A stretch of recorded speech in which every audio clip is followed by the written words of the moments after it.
25 ବର୍ଷ ଫ୍ରେଣ୍ଡସିପ୍ର ଉପଲକ୍ଷେ ଆଜି ଆମର ସବୁ ମନ୍ଦିରରେ ଯାଇକି ମାଆଙ୍କୁ ଆଜି ଦର୍ଶନ କରିକି ଆସିଲୁ। ଗୋଟେ ମନ୍ଦିର ବୁଲା ଅଭିଯାନ ଚାଲିଛି। ଆଉ ଆଗକୁ ଯାଉଛୁ ଆମେ ଲବଣଗିରି ଜଗନ୍ନାଥ ମନ୍ଦିର, ସେଇଟା ଏଇଠୁ ଆଉ 5 କିଲୋମିଟର ଅଛି।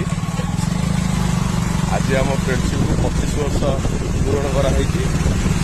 ସଂଯୋଗର ବିଷୟ ଏହା ଯେ ମୋର ବି ଡ୍ୟୁଟି ନାହିଁ, ତାର ବି ଛୁଟି ଆଜି ଅଛି, ସଣ୍ଡେଟେ ଯେହେତୁ ଅଛି ତାର ବି ଲିଭ୍ ଅଛି। ଆଉ ଆମର 2ଟା ମୋଟୁ ପତଲୁ ଅଛନ୍ତି, ତାଙ୍କୁ ଆମେ ବହୁତ ମିସ୍ କରୁଛୁ। ଅତାପତା ବି ନାହିଁ, କୁଆଡେ ଯାଉଛନ୍ତି କୋଉଠି ଆସୁଛନ୍ତି, କିଛି ଅତାପତା ନାହିଁ।